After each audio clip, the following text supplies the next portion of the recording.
Hello friends, नमस्कार। आप सभी को नमस्कार, सभी का वेलकम इस क्लास में। You all are welcome to this class. Live class में जितने स्टूडेंट्स ऑलरेडी ज्वाइन कर चुके हैं वो क्विकली कंफर्म कर देंगे आपका ऑडियो वीडियो एक्सेसिबल है। All live class students who have already joined, please confirm quickly your audio video is okay. Please confirm quickly so that we can start. तो चलिए शुरू करते हैं। जैसा कि आप टाइटल देख रहे हैं, आज हम पीपीबी पेपर के जो लॉन्ग क्वेश्चंस हैं तो उन क्वेश्चंस को हम इस सेशन में डिस्कस करने वाले हैं। तो हमारा फोकस लॉन्ग क्वेश्चन के ऊपर रहेगा। तो चलिए क्वेश्चन को शुरू करते हैं। This is first question. Different types of letter of credit are issued by banks according to customer needs. So these can be with the following features. Bank अलग अलग तरह के एलसीज इशू करते हैं कस्टमर की रिक्वायरमेंट्स के मुताबिक, और इनके अलग अलग फीचर्स होते हैं। तो इनके कौन कौन से फीचर्स हैं इनको देख लेते हैं। LC can provide for advance payment even before shipment. LC में एडवांस पेमेंट का प्रोविजन हो सकता है, यानी गुड्स मैन्युफैक्चर करने के लिए। LC can be issued in place of bank guarantee. LC को बैंक गारंटी इशू ना करके एलसी इशू किया जा सकता है। LC where another bank can give guarantee of for issuing bank for payment. ऐसा एलसी भी इशू किया जा सकता है जहां पे इशूइंग बैंक के लिए गारंटी प्रोवाइड करेगा एक और bank. Payment can not be recovered from beneficiary if LC is dishonoured. अगर एलसी के डॉक्यूमेंट डिसऑनर हो जाते हैं तो जो बेनिफिशियरी है जिसने पैसा ऑलरेडी ले लिया है तो पेमेंट उससे रिकवर नहीं किया जा सकता। LC can be used again and again like overdraft account without री इशू। एलसी को बार बार यूज किया जा सकता है ओवरड्राफ्ट अकाउंट की तरह, और बार बार उसको इशू नहीं करने की जरूरत पड़ेगी। तो ये डिफरेंट फीचर्स हैं डिफरेंट एलसीज के। हमने इसमें बताना है what is correct order of name of LCs as per above sequence. यहाँ पे जो सीक्वेंस बना हुआ है उस सीक्वेंस के मुताबिक ये अलग अलग लेटर ऑफ क्रेडिट के फीचर्स हैं, यानी ये 5 अलग अलग टाइप के एलसीज हैं। तो इनके अलग अलग नाम हैं। हमने उनकी टाइप के अकॉर्डिंगली ABCDE उसके नाम लिख करके उनका प्रॉपर सीक्वेंस बनाना है। तो ये हमारे ऑप्शन आंसर्स हैं। अब सभी ऑप्शंस को आप केयरफुली रीड कर लीजिए और फिर उसके बाद आंसर को प्रोवाइड करिए। So read all options very carefully. इसमें जल्दी नहीं करना है आपको। हाँ, पेपर में जितना फास्ट कर सकना है कर सकें करें, लेकिन यहाँ पे रीड केयरफुली। कौन कौन से एलसीज हैं इसमें बेस्ट क्या रहेगा, हम ए और ई को देख लें, उससे काफ़ी हद तक हम क्विकली सॉल्व कर पाएंगे।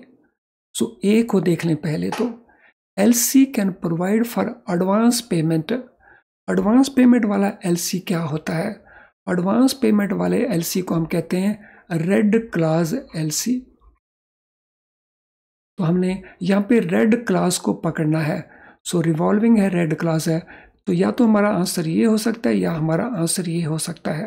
तो वन थिंग इज सर्टन। तो अब हम सेकंड को पकड़ लेते हैं quickly. LC can be issued in place of bank guarantee. तो इसको हम कहते हैं स्टैंड बाय एलसी। तो स्टैंड बाई एलसी की क्लॉज को देख लेते हैं। तो यहाँ पे कंफर्म्ड है, यहाँ पे स्टैंड बाई है, तो it mean this should be the answer. लेकिन हम चाहें तो और ऑप्शन को भी चेक कर सकते हैं। LC where another bank gives guarantee, तो उसको हम कहते हैं कंफर्म्ड एलसी। तो वो यहाँ पे आ गया। पेमेंट उससे वापस नहीं मांगा जा सकता, तो वो हमारा विदाउट रिकोर्स एलसी आ गया। उसको ओडी की तरह यूज किया जाता है, तो हमारा रिवॉल्विंग आ गया। यानी पेपर के अंदर अगर आपने स्मार्ट वे के अंदर ऑप्शन को चूज किया तो इस क्वेश्चन को हम काफ़ी इजीली और काफ़ी क्विकली हैंडल कर सकते हैं और बहुत अच्छे मार्क्स ले सकते हैं। तो चलिए अगले क्वेश्चन के ऊपर चलते हैं। तो यहाँ पे हमारा आंसर नंबर 4 ऑलरेडी हम डिसाइड कर चुके हैं। Let us now go to question number 2। Bank get protection for different transaction under negotiable instrument act. NI act के अंदर बैंकों की डिफरेंट ट्रांजैक्शंस के लिए उनको प्रोटेक्शन अवेलेबल होता है। तो चलिए देखते हैं ये ट्रांजैक्शंस क्या क्या हैं। पेमेंट ऑफ एंडोर्स्ड चेक, इसके लिए सेक्शन 85 प्रोटेक्शन प्रोवाइड करता है, ऐसा स्टेटमेंट है। Payment of crossed cheque, section 131 protection provide करता है। Payment in due course, section 10 ये प्रोटेक्शन प्रोवाइड करता है। Collection of a cheque, section 128 ये प्रोटेक्शन प्रोवाइड करता है। Payment of cheque with material alteration, section 87 ये प्रोटेक्शन प्रोवाइड करता है। तो ये 5 डिफरेंट स्टेटमेंट्स हमारे सामने आ गई। तो इनमें हो सकता है कुछ स्टेटमेंट करेक्ट हो, कुछ स्टेटमेंट करेक्ट ना हो। हमने करना क्या है, हमने सेक्शन नंबर्स जो करेक्टली स्टेटेड हैं, यानी जो स्टेटमेंट दिया उसके साथ जो सेक्शन दिया है वेदर वो करेक्ट है कि नहीं, हमने वो फाइंड आउट करना है। So which of the section number is correctly stated. तो A to E सभी सही हैं, A B D ओनली, केवल A B और D ये करेक्ट हैं। A C ओनली या A E ओनली। तो हमने चूज करना है इनके अंदर कौन कौन से करेक्ट हैं। तो एंडोर्स्ड चेक के लिए जो पेमेंट है वो हमें सेक्शन 85 प्रोवाइड करता है। क्रॉस चेक में 131 ये प्रोवाइड करता है। पेमेंट इन ड्यू कोर्स में सेक्शन 10 हमें प्रोवाइड करता है। कलेक्शन ऑफ चेक में 128, payment of cheque with material alteration 87। So material alteration में जो प्रोटेक्शन प्रोवाइड करता है वो सेक्शन 87 नहीं है, वो सेक्शन 89 है। Okay, let us examine one by one. Payment of endorsed cheque, yes ये सेक्शन करेक्ट है, so this one is correct.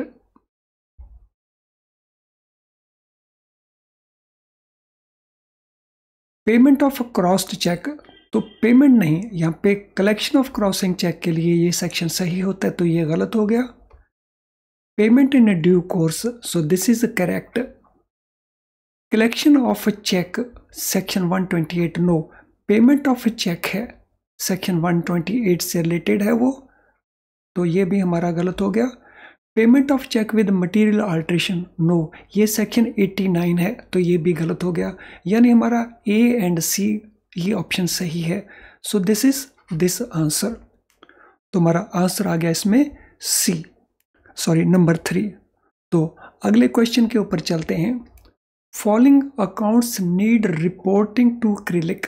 क्रिलिक reserve bank of India का एक प्लेटफॉर्म है। सो क्रिलिक को रिपोर्टिंग किन केसेस के अंदर करनी है। Central repository of information for large credit, ये फुल फॉर्म है क्रिलिक का। Current account outstanding 1 crore and above, general loans outstanding 5 crore and above, SMA loans, red flagged accounts 5 crore and above, borrowers classified as non cooperative. तो हमने इसमें तय करना है कि कौन कौन सी ट्रांजैक्शंस, कौन कौन से अकाउंट्स इनमें रिपोर्टिंग होने हैं।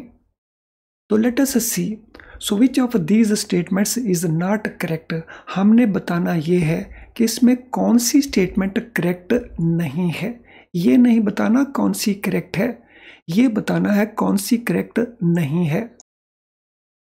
तो चलिए ऑप्शन देख लेते हैं। नन, इनमें कोई भी गलत नहीं है। C एंड D ये गलत हैं। A, D, E ये गलत हैं। A एंड E ओनली ये गलत है। तो चेक कर लेते हैं। करंट अकाउंट जिनका 1 करोड़ एंड अबव का बैलेंस है उनको रिपोर्ट करना है, ये तो सही स्टेटमेंट है। General loans 5 crore and above इनको रिपोर्ट करना है, तो ये भी सही स्टेटमेंट है। So this statement is also correct. SMA loans जो हैं वो केवल एसएमए 2 वाले हैं, तो सारे के सारे नहीं, तो ये स्टेटमेंट गलत हो गया। Red flagged account 5 crore and above, no ये 50 करोड़ एंड अबव है, तो ये भी गलत हो गया। Borrowers classified as non cooperative, ये रिपोर्ट करने हैं, तो हमारा आंसर जो बना गलत वाला है, सी एंड डी है। So this mean this should be the answer. So option number 2 is our answer. Question number 4. ATMs are operated by banks and non-bank entities.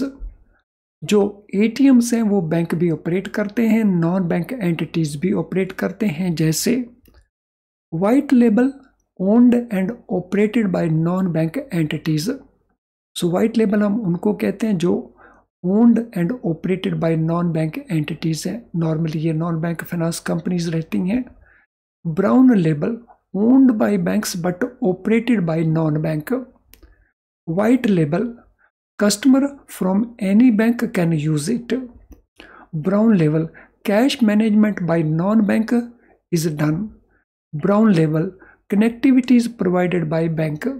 तो ये वाइट लेबल और ब्राउन लेबल के कुछ फीचर्स हैं, उन features में से ही हमने आंसर को पिकअप करना होगा। सो पहले हम क्वेश्चन को देख लेते हैं। What is the question? Which of this is correct? इनमें से सही कौन सा है? तो रीड करिए सभी स्टेटमेंट्स को एक बार फिर से और फिर आंसर को प्रोवाइड करें। यस, डू इट क्विकली, लेकिन केयरफुली रीड करिए। तो ऑप्शन देख लेते हैं कौन कौन सी हैं। ए टू ई ये सारी की सारी स्टेटमेंट करेक्ट हैं। ए सी ई ओनली, इनमें से ए सी ई केवल ये करेक्ट है। ए बी डी ओनली या A B C and E only. तो इनको देख लेते हैं हम एक एक स्टेटमेंट को। White label owned and operated by non bank entities, तो ये तो करेक्ट स्टेटमेंट है।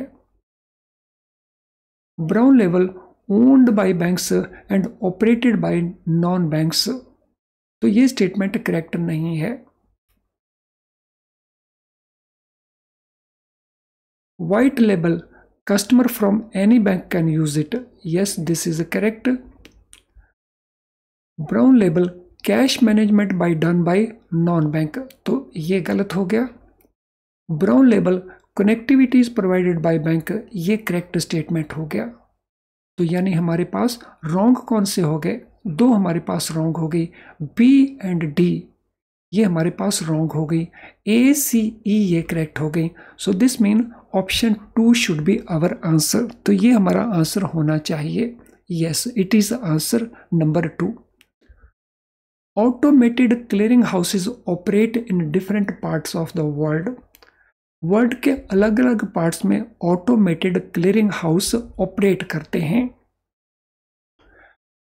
ये कौन कौन से हैं? जो चिप्स है वो न्यूयॉर्क में ऑपरेट करता है।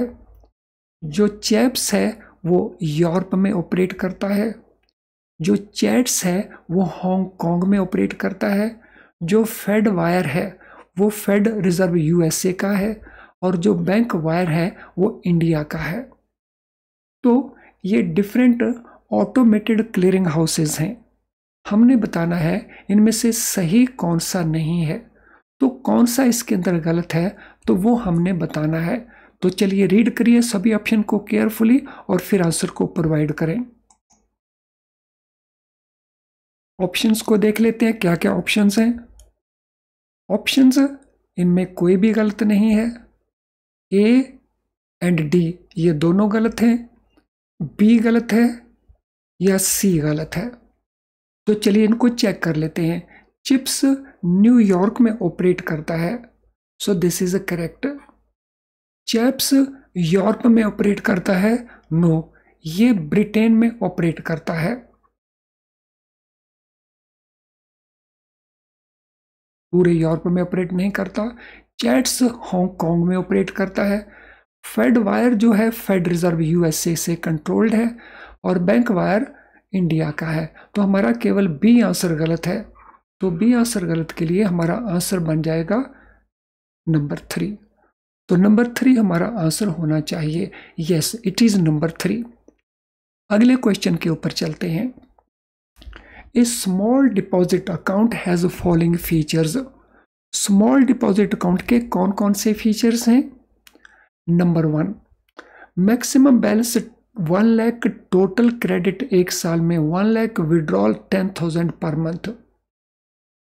Maximum balance 50,000, total credit 1 year में 10,000, withdrawal 10,000 per month. Maximum balance 50,000, total credit एक साल में 50,000, विड्रॉल 10,000 का per month. Normally can be allowed for 12 months, can be allowed after 12 months subject to conditions. So ये हमारे पास अलग अलग ऑप्शंस हैं। हमने बताना है इनमें से कौन सी गलत है। हमने रॉन्ग ऑप्शंस को चूज करना है, और ये हमारे ऑप्शंस हैं। तो यस, क्विकली पिकअप करें, सभी को केयरफुली रीड करें और फिर पिकअप करें कि इनमें से गलत स्टेटमेंट कौन कौन सी हैं। हमने बताना है गलत स्टेटमेंट कौन कौन सी हैं। यस, क्वेश्चन नंबर 6 के लिए which are the wrong statements.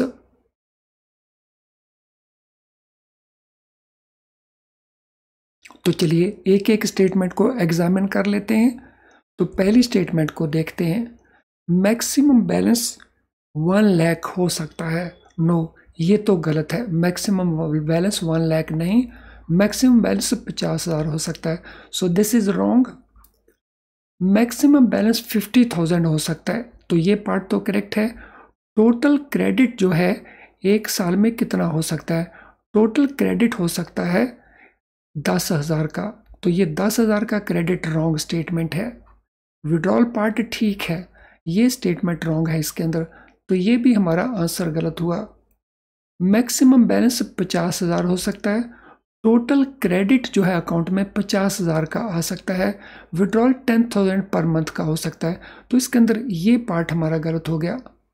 जो टोटल क्रेडिट है वो 1 लाख का हो सकता है इन 1 ईयर, तो ये स्टेटमेंट भी हमारा गलत हो गया है।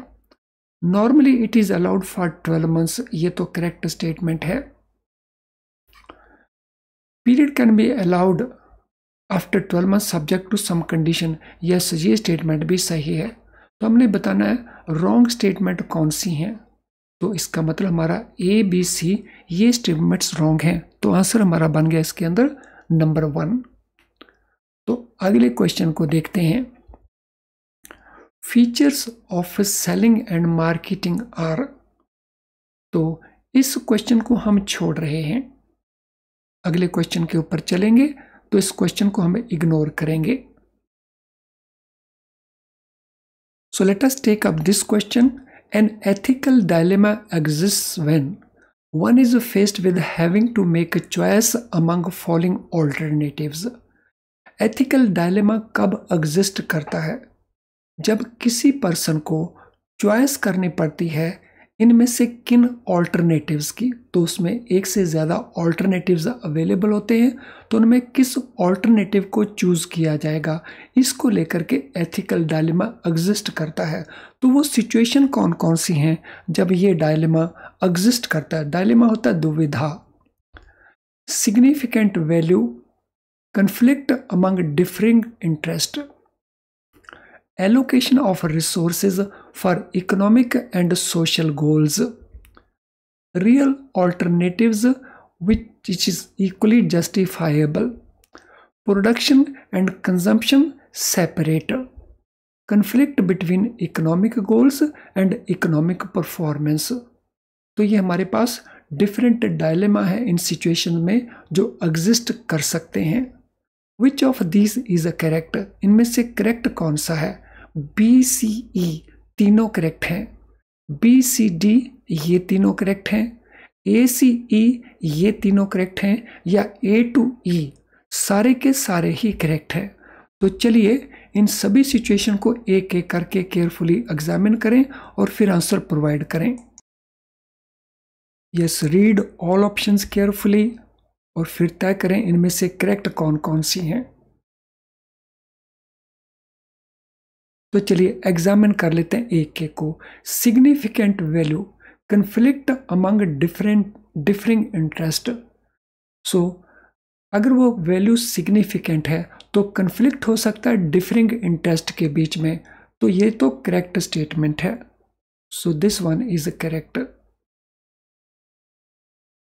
Allocation of resources for economic and social goals, तो ये रॉन्ग स्टेटमेंट है।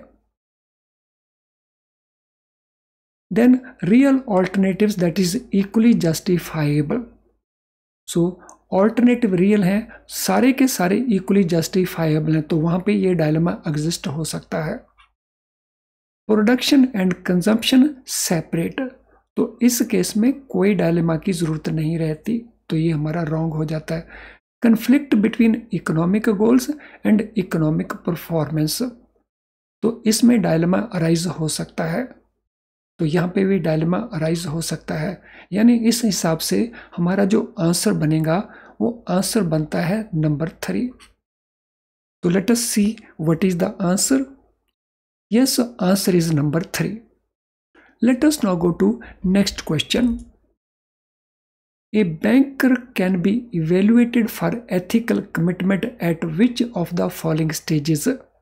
सो बैंकर को जब इवेल्युएट करना है, एथिकल कमिटमेंट उसका कितना है, तो इसकी कौन कौन सी स्टेजेस हैं जिसके ऊपर उसका इवेल्युएशन हो सकता है। हम बात कर रहे हैं बैंकर के इवेल्युएशन की, यानी आपके इवेल्युएशन की। 2-3 years of joining the bank, it could be this stage. 4-5 years of learning the job, 5-7 years of taking banking as a career, middle management levels that is 7 to 15 years of the joining, या after 15 years that is a senior management level। तो हमने answer provide करना है वो stage कौन सी है जहां evaluate किया जाएगा बैंकर को एथिकल कमिटमेंट के पॉइंट ऑफ व्यू से। So which of this is not correct, ये आंसर हमने प्रोवाइड करना है। तो चलिए ऑप्शंस को देख लेते हैं। Which are the options? A and B, C and D, D and E, या सी डी ई ओनली। तो देखिए इन सभी क्वेश्चंस के आंसर को सभी को एग्जामिन करें और फिर आंसर को प्रोवाइड करें। So read all options carefully, हमने आंसर देना है विच of these is not correct, इनमें से करेक्ट कौन सा नहीं है एथिकल कमिटमेंट के लिए, इवैल्यूएशन के लिए। तो चलिए एग्जामिन करते हैं एक एक को लेकर के। हमने आंसर देना नॉट करेक्ट का। 2-3 years of joining the bank, ये तो करेक्ट नहीं है। So this period is too short, जहां पे एथिकल कमिटमेंट को इवेल्युएट नहीं किया जाता। 4-5 years of learning the job, तो ये भी करेक्ट नहीं है। 5-7 years of taking banking as a career, so banking career जब शुरू किया उसके 5 से लेके 7 साल के बीच में, yes this is correct. Middle management level यानी 7 से लेके 15 साल from date of joining, so this level is also correct. After 15 years, ये that is senior level management, तो दिस ऑल्सो इज करेक्ट। तो अगर हमने रॉन्ग आंसर बताने हैं तो this mean our option 1 is correct. हमारा आंसर जो है ऑप्शन नंबर 1 है। तो चलिए इसको चेक कर लेते हैं what it is. Yes, it is number 1। अगले क्वेश्चन के ऊपर चलते हैं। सो अगले क्वेश्चन को हम टेकअप नहीं करेंगे। So this is the next question. Electronic payment systems have been created in India by, India के अंदर कई प्रकार के इलेक्ट्रॉनिक पेमेंट सिस्टम्स हैं, इनको किन्होंने क्रिएट किया, इसको लेकर के ये क्वेश्चंस हैं। तो चलिए पहले स्टेटमेंट्स को रीड करते हैं। IMPS ये क्रिएट किया NPCI, national payment corporation of India ने। NECS So this is created by NPCI. NACH, this is created by Reserve Bank of India. RTGS, it is created by RBI. BBPS, it is created by Reserve Bank of India. तो ये different हमारे electronic payment systems हैं और ये उनके नाम है जिन्होंने इसको क्रिएट किया। हमने आंसर क्या प्रोवाइड करना है, एक और है PPI NPCI। हमने बताना है इनमें से मैच कौन से करते हैं, यानी कौन कौन से इनमें करेक्ट हैं। तो सभी ऑप्शन को केयरफुली रीड करेंगे और हम आंसर्स को भी देख लेते हैं कौन कौन से हमारे पास आंसर ऑप्शंस हैं। तो रीड करिए सभी को केयरफुली और एग्जामिन करिए।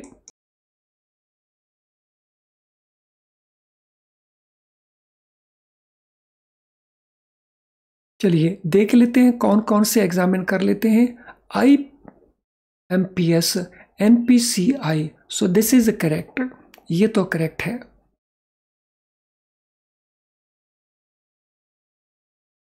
NECS national electronic clearing service, so this is not provided by NPCI, तो ये गलत हो गया। NACH, this is provided by RBI, तो ये स्टेटमेंट भी रॉन्ग स्टेटमेंट है। RTGS RBI, so this is a correct statement. BBPS RBI, तो this is wrong statement because it is provided by NPCI। PPIs prepayment paid instruments, so या prepaid payment instruments, तो ये NPCI, तो ये भी wrong है because it is provided bye reserve bank of India. तो हमारे पास जो करेक्ट स्टेटमेंट्स हैं जो मैच करती हैं वो A एंड D है और उसके लिए हमारा आंसर बनता है नंबर 2। तो चेक कर लेते हैं whether number 2 is the actual answer not. Yes, it is correct. Features of some payment systems are given, कुछ पेमेंट सिस्टम्स हैं उनके फीचर्स हमें प्रोवाइडेड हैं। तो देख लेते हैं कौन कौन से फीचर्स हैं। Umbrella system for payment of all bills, इसको हम कहते हैं TReDS. B, movement of paper cheques stopped, इसको हम कहते हैं CTS। C, peer to peer fund transfer allowed, UPI। Web based high volume transactions, NACH। Value storage in instruments, IMPS। और settlement on gross basis, NEFT। तो ये अलग अलग हमारे पास पेमेंट सिस्टम्स हैं राइट साइड के ऊपर और ये उनके फीचर्स प्रोवाइड किए गए हैं। हमें बताना क्या है, हमने बताना इनमें से मैच कौन से नहीं करते। हमने आंसर देना कौन से मैच नहीं करते, ये आंसर नहीं देना कि मैच कौन कौन से करते हैं, और ये हमारे ऑप्शंस हैं। तो सभी स्टेटमेंट्स को केयरफुली रीड करें और फिर आंसर को प्रोवाइड करें। यस, रीड करें सभी को। तो चलिए एक एक कर को रीड करते हैं। Umbrella system for payment of all bills, so umbrella system for payment of all bills, तो ये करेक्ट है कि इनकरेक्ट है। तो ट्रेड्स वो सिस्टम नहीं है, उसको हम कहते हैं BBPS, तो ये हमारी स्टेटमेंट गलत हो गई। So A statement is wrong statement. Movement of paper cheques stops, तो उसका हम CTS का फीचर है ये, so this is correct statement. Peer to peer funds transfer allowed, इसको हम UPI, yes this is correct.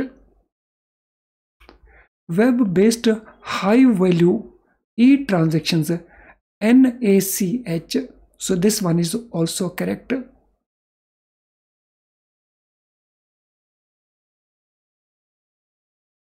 Value storage instrument, IMPS, तो ये वैल्यू स्टोरेज इंस्ट्रूमेंट नहीं है, तो ये तो रॉन्ग स्टेटमेंट है। Settlement on gross basis, NEFT, no, NEFT में नेट बेसिस का सेटलमेंट होता है। सो हमारे आंसर गलत हो गए A, E and F, so this should be our answer। तो चेक कर लेते हैं वेदर हमारा ये आंसर बनता है या हमारा ये आंसर नहीं बनता। Yes, this one is the answer. तो यही हमारा आंसर बनता है।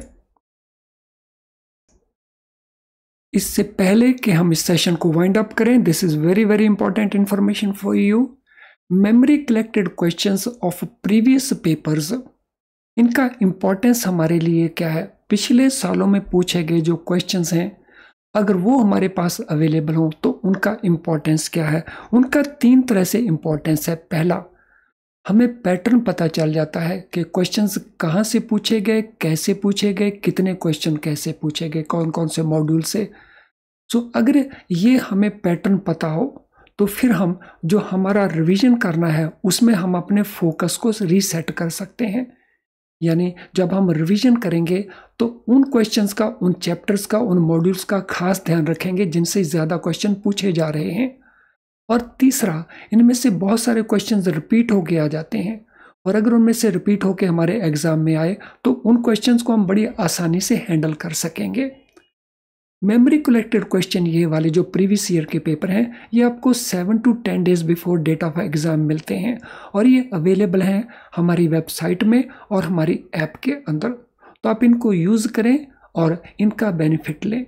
तो चलिए अब फ्रेंड इस सेशन को हम वाइंड अप करते हैं। तो हम कंटिन्यू करेंगे डिफ़िकल्ट क्वेश्चंस का discussion in other lessons also. Thank you friends.